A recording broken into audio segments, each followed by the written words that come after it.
Pandemik COVID-19 menyaksikan ekonomi pelbagai lapisan masyarakat termasuk golongan usahawan terjejas.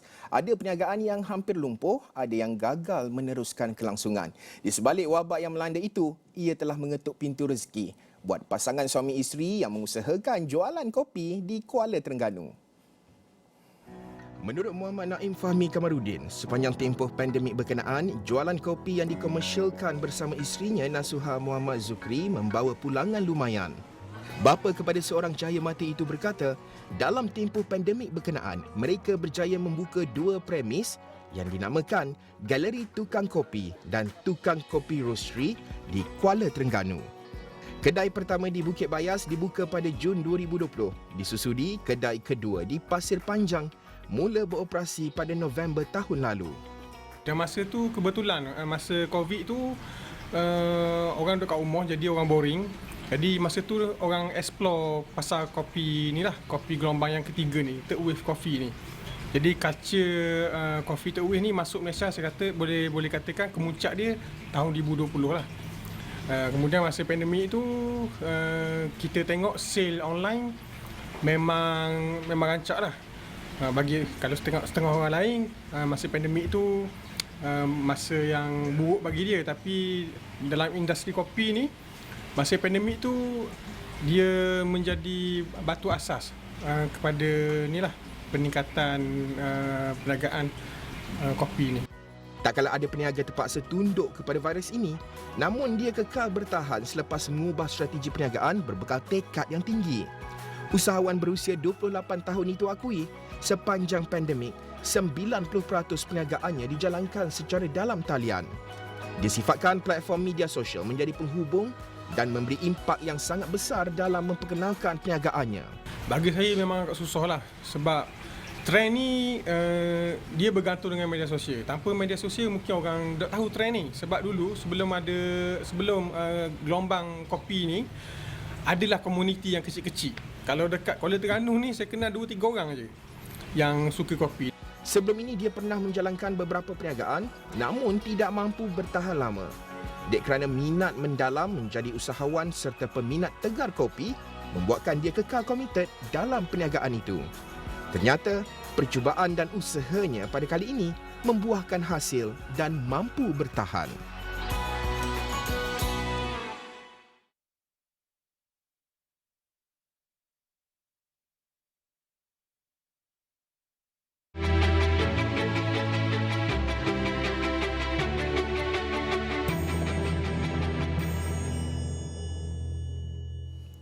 Pemulihan global akan menjadi tumpuan utama dalam Forum Ekonomi Dunia WEF di Davos yang dijadualkan berlangsung pada 22 Mei depan. Pengerusi eksekutif WEF, Klaus Schwab, berpendapat pertemuan secara bersemuka itu akan membolehkan pemimpin dunia duduk semeja dan berbincang mengenai isu yang kritikal membabitkan peradaban manusia dan dunia. Thus, our big question in Davos should be, how do we develop the necessary personal, national, global resilience to be much better equipped in the future, not only for a virus, but for any breakdown of our life-supporting systems? Evidently, the protection of nature and climate comes first to mind. We all know that humankind has been left with only a few years to change course. The window of opportunity is rapidly closing. Therefore, Davos 2022 must and will also be a climate summit. It will bring together the most relevant actors and it will drive action for all the forum's initiatives in this field. That includes the First Movers Coalition, launched at UN Climate Summit COP26, the 1 Trillion Trees Project, and many more. Also, fostering energy transformation will be at the center of many discussions in Davos. Jelasnya, penduduk dunia telah menyaksikan implikasi akibat daripada pandemik COVID-19 sejak 2 tahun lalu. Virus ini merumitkan krisis kemanusiaan yang dihadapi dan ia turut dirasai segenap lapisan masyarakat. Inflasi katanya turut membarah yang mana sekaligus memberi implikasi kepada kehilangan kuasa beli di serata dunia. Namun ia tidak hanya terhenti di situ. Dunia turut menerima kesan daripada peperangan yang berlaku dalam abad ke-21 ini melibatkan Rusia dan Ukraine apabila ia menjadi ancaman terbesar dalam keselamatan antarabangsa. Our first thoughts are with the war in Ukraine. Russia's aggression on the country will be seen in future history books as a breakdown of the post-World War II and post-Cold War order. This is the reason why we speak about a turning point in history. In Davos, our solidarity is foremost with the people suffering from the atrocities of this war. Cabaran ini katanya tidak boleh hanya diselesaikan kerajaan, sektor korporat dan masyarakat awam sahaja. Sebaliknya memerlukan penglibatan setiap organisasi antarabangsa serta sektor awam. Ia bagi memacu ekonomi baru dengan mentransformasi sektor sedia ada menerusi teknologi canggih. WEF 2022 Davos akan mengumpul ilmuwan, cendekiawan, pakar serta pemimpin dunia bagi mencari titik tengah kepada krisis yang semakin berlarutan.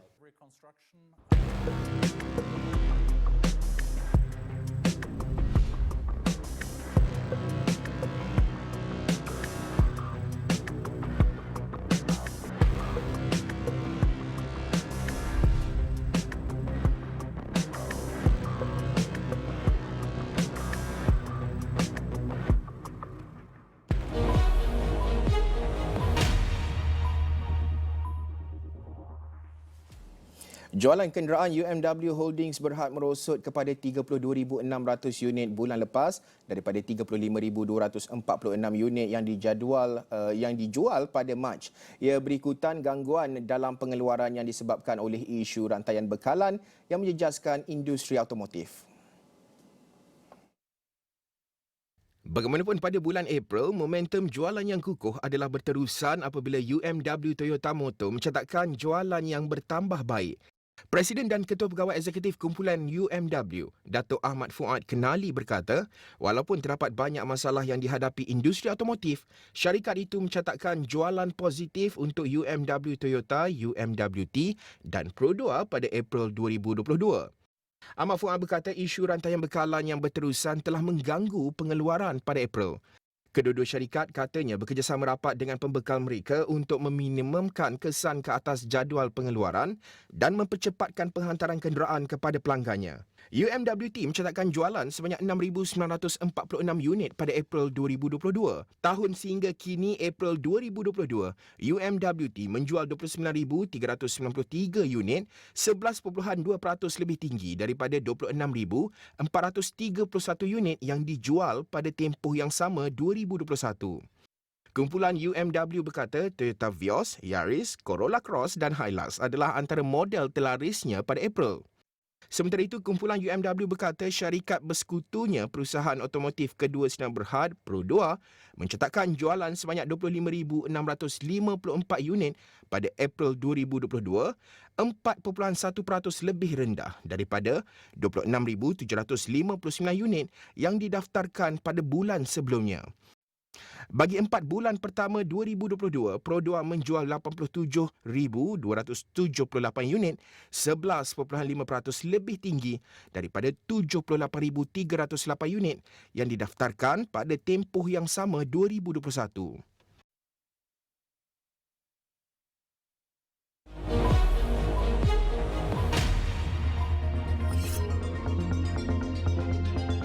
Holong Investment Bank HLIB Research menjangkakan harga minyak yang tinggi ketika ini akan berpanjangan memandangkan stok minyak global yang rendah dalam tempoh beberapa tahun ini masih berterusan. Di sebalik ikrar pertubuhan negara-negara pengeksport petroleum dan sekutunya OPEC Plus meningkatkan pengeluaran minyak yang sederhana dengan tambahan 400,000 tong sehari setiap bulan pada April lalu, pengeluaran sebenar secara konsisten tidak menepati jangkaan. Asia Tenggara terus menyaksikan penggunaan teknologi yang dipercepatkan dengan 40 juta pengguna digital baru ditambah pada 2021. Di seluruh rantau ini, 1 daripada 6 pesanan Shopee dibuat oleh pengguna kali pertama, manakala bilangan penjual di luar bandar besar meningkat 70% dari 2020. Ferrotech Holdings Corporation akan membina kilang pembuatan baru di Taman Teknologi Tinggi Kulim dengan nilai pelaburan melebihi RM500 juta. Kilang berkenaan melibatkan pemasangan produk elektromekanikal dan fabrikasi bahan termaju untuk peralatan semikonduktor yang direka untuk memenuhi keperluan pelanggan sambil mengembangkan perniagaan syarikat di peringkat global. Laporan penuh di saluran 501 dan astroawani.com serta dagangnews.com.